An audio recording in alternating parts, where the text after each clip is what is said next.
It's traumatizing. How can that happen? How can someone else do that to someone's child? It's just, and those who are shooting is far younger than me. I'm 16. They are far younger than me. In losing your siblings, losing family members because of children that can't even spell their own names. 5-year-old Lucien Peterse was the latest victim. Lucien was shot in the head last week in a gang-related incident.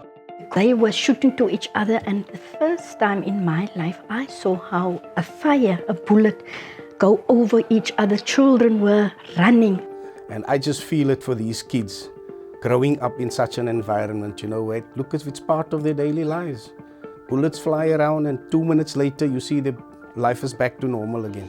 Over 200 people have been killed in the northern areas in the past years.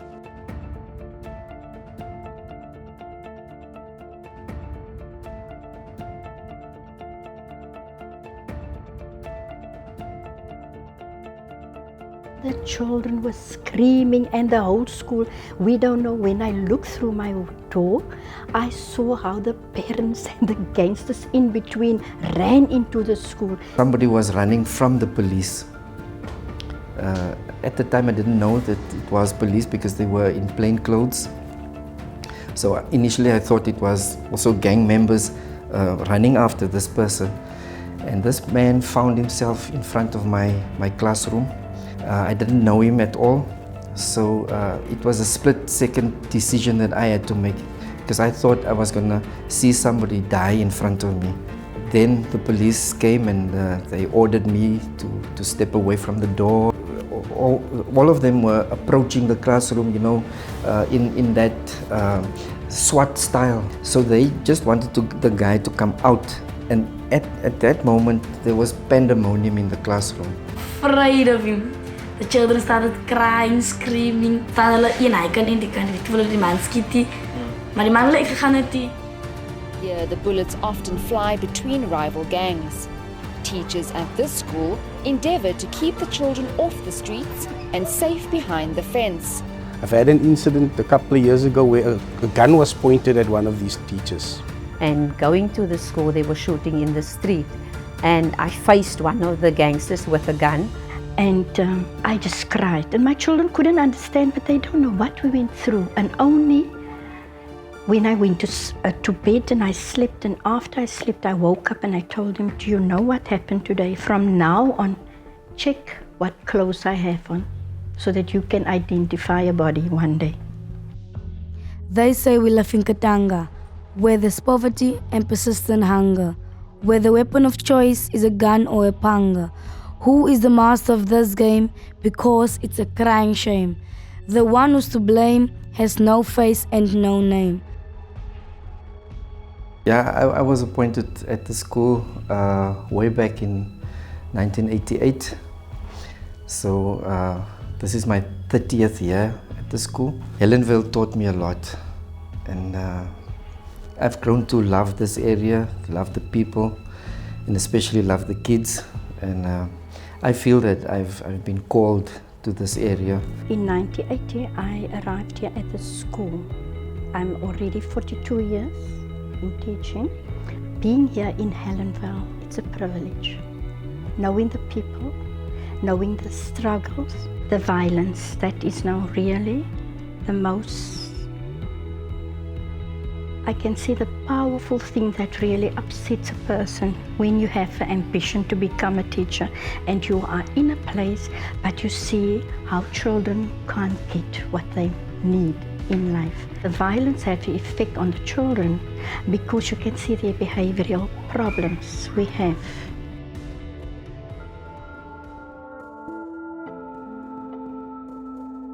If you find yourself as a young teenager being a girl, it's like basically you have to follow the statistics of Helenvale by getting pregnant and smoking, drinking. Every single friend I know that I had when I was in primary school as a child. Even during the night, even in the morning, you have to ask yourself which kid is the next. When it shoots, everyone starts running to the shooting. And that's not what's supposed to happen. You should run away, not run to it. About 2 months ago, I had to give a learner a letter to rather stay at home because the learner's brother is involved with the gangs. And the gangs they couldn't get hold of the brother, so they thought they're going to target the younger brother. For many families, the threat is real. A threat that follows children to school. And they actually came to the school to wait for him at the gate when the school came out. The victims have not reported anything out of fear for revenge attacks. The victim we spoke to lost his friend.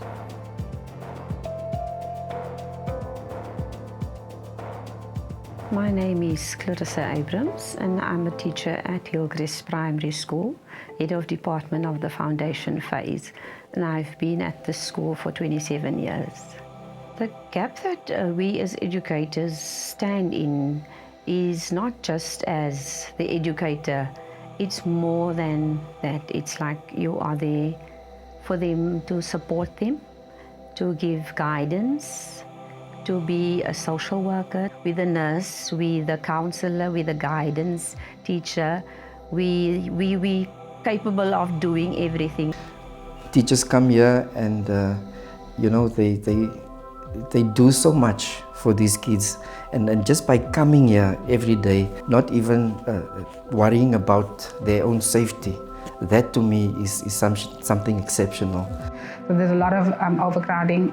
So the teaching staff is overworked, overburdened with the curricula. The classrooms are overcrowded, and then there is this ongoing safety issue where you find that there are shootings happening in or around the school, and that basically interrupts the teaching day. But we struggle due to these things. Then when they shoot or when the helicopters in the circle here near to the school, we can forget totally.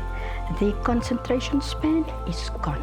This is a poverty-stricken area, and there's, academic apathy, if I could call it that, amongst our parents really.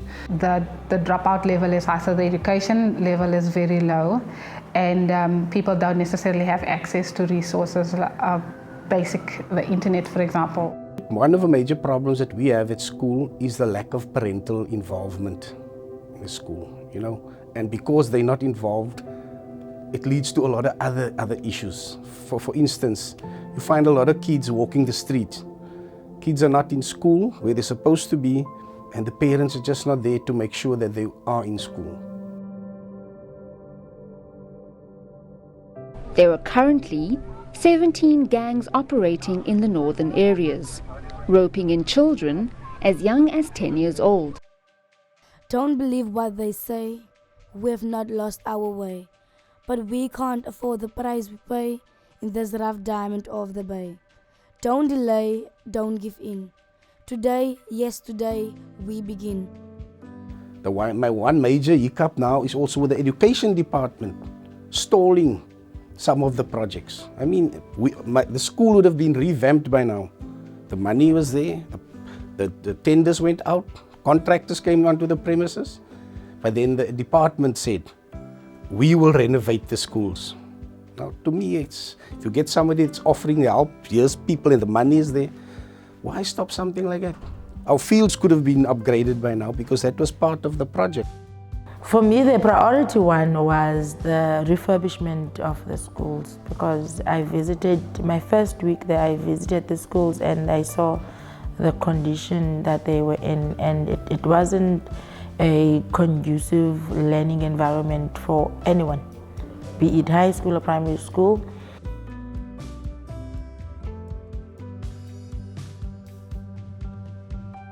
The technical upgrades at the school basically focuses on small and minor renovations.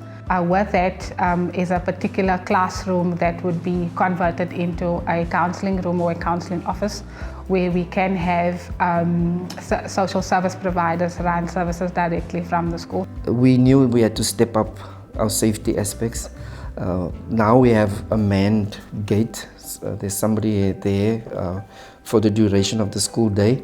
And other aspects like patrolling the area, patrolling the school area, those are the things that we now are doing at the moment. We have somebody specifically doing that. We obviously had to relook at what do we do in a situation where shooting has taken place. Some of the aspects were, securing the kids in the classroom first.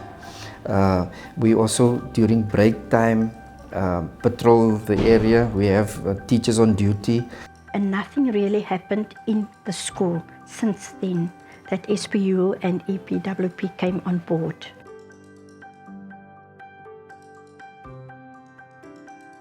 This walking bus, I'm so glad for SPUU and EPWP who are involved in that, because that is my main concern. If we as educators are afraid, what about these little poor children that walk by? And I can see the difference. The children are more attending the school. There's no more that violence. Mommy, keep the child at home.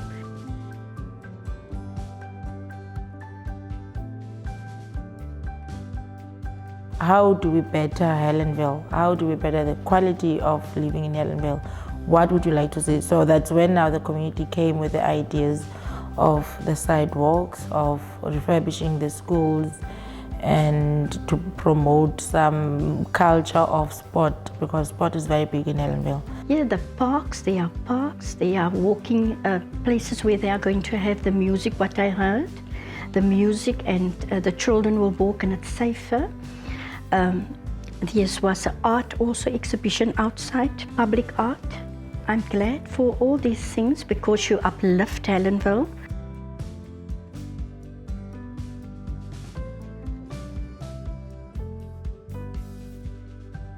The role the SGB plays is to govern, to help with the governing of the school, because the name itself says school governing body. So we govern, we help with the governing of the school. We try to promote safety and peace within the school. We also try to assist our teachers where we can, if need be, with our current system that is some of this a lack of teachers within our schools. From the SGB point of view, I think that the SGB is actually the middleman, if I can say that, because if a parent go to the school don't help, they run to the SGB parent or the SGB person. If a child, for argument's sake, gets in trouble at school and the teacher don't listen, they would go to, or if I'm at the school or any other person would go, Auntie Charlene, die en die gebeur by die school and we need help. And so I think as an SGB, we are playing the role of a middleman where we liaise between the community, between parents and the schools. We do a lot of peace promotion activities, and this is basically to engage the learners. I think we do a lot of excursions as well. Thanks to the SPU initiative, we've had quite a few projects. I mean, we had the Sports Day for Peace, where the schools in the area and Fontaine got together and we had a full program the whole day. We had speakers coming to talk to the children about safety. We had a march through the street before the sports event. And I'm only concerned with it was a fantastic event, it went off well, but there need to be more of those type of events, to sort of sensitize the community on the situation. It cannot be like a once-off event. A lot of leadership camps where we can focus on the leaders of tomorrow. A lot of emphasis on the importance of education, and that is where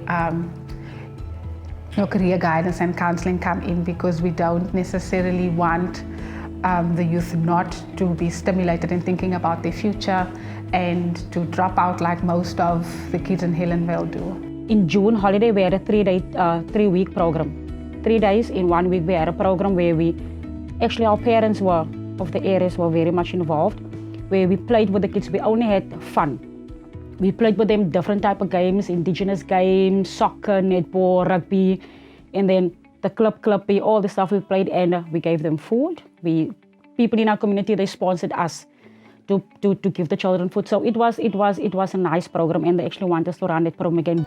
And since SPUU came on board, they're now funding these camps for us. And now the whole leadership, 40 odd, they all can go to this camp. And really at school, you can see the difference that these camps has really made to these children. to harness the gifts and talents that abound, to honor the human treasures found. Anger to the left, conflict to the right, the lingering lack of love obscures our sight. Greatness can emerge from this lily field. Let's toil until a rich harvest we yield.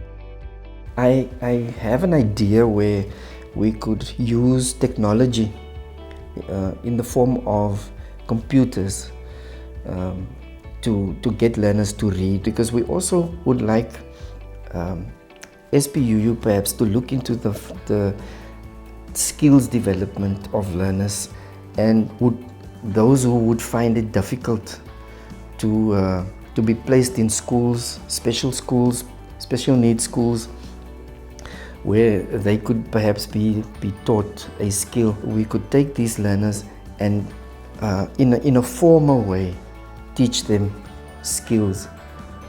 I'm talking about carpentry skills, masonry skills, yeah, those kind of things, yes. Vir die 2 maande wat dit nou met die, weet jy wie dit nog gestig het, dit was pypwerke vir die, nou elke straat het nou gangs. Nou die gangs was nou betrokken dat pype gehelp, pype kap en oopmaak in elke straat. Het was so stil geweest. Dit was so stil, van hulle was bezig met iets handig. Iets wat hulle kon, wat vir hulle werd gevoel het. Some of the negatives I would say is that it's taking some of the time of the educators, the teachers. They've got such a lot of work already, by the department. There's a lot of paperwork and stuff like that. And then they still need to come to SPUU monthly meetings, which is another 3 hours or something like that. It's something that needs to be done. But like I said earlier too, I think the community should be more involved in this, and not the educators who's not staying in the area. Be the change you want to see. Invest in love, then you and me will be the best that we can be. Only when we trust God and pray, our night will turn into a glorious day in this rough diamond of the bay. 30 years in Helenvale have taught me that you find gems of people in this area. Life in general is given to these kids. They are these open vessels, these vessels that you can pour into the knowledge that you have, the love that you have. These teachers come prepared and come ready to love these kids first and then teach them. Most of the time people talk about Helenvale and they just see the dark side. There is some good coming out of here. What we do at the school, for instance, each and every year at our annual prize giving, we get one of the ex-learners who's really done something with his life. We get those people to come and come talk to, be our guest speaker at the annual prize giving. I'm involved in the youth dialogue here at the resource center. We have meetings on Tuesday and Thursday after school. You can just come fill in if your school comes out late, you just fill in. And we sit and we discuss what we experience at school. What we are between the children the whole day. We are with them the whole day, so we know what's going on. We know what they need, what they're struggling with, what they're tempted with. We take part in this spelling competition called WOW. It's in Afrikaans, it's Words Open Worlds. We've got a girl now, Francisca, who's at Salia. Francisca came 3rd in South Africa, and that was a great achievement. Now it's the whole Eastern Cape talking Williamstown. When these children, some of them don't know anything about outside Helenvale. Some of them has never been to the beach. And via this program, they get an opportunity to go out. They've been to Stellenbosch a few times for the national competitions. We did HIV and AIDS, which they were also part of. And we go to churches on a Sunday and we spread the word about HIV and AIDS because I developed in peer education. As die campaign sy die vrou Jacob sê die HIV, wel en by die kliniek ook hulle bied sekere dinge aan by die kliniek sodat die mense ons nog nie kan swanger word en so nie. En as baie hier by die gemeenskap, by die resource center, het hulle baie projekte en holiday programme het. We have some kids who have made it. And when I say made it, I mean that they can you know, in society they can hold their own. They have jobs, they are professional people, and they all come from this area, they come from the school. I want them just to feel how it feels just to be uplifted, how it feels to be upgraded, just to experience things. I want to change my community, I want to come back here and just start programs. If you can sing well, go and sing, record yourself. If you can write well, go and write poems, go write stories, just do your thing.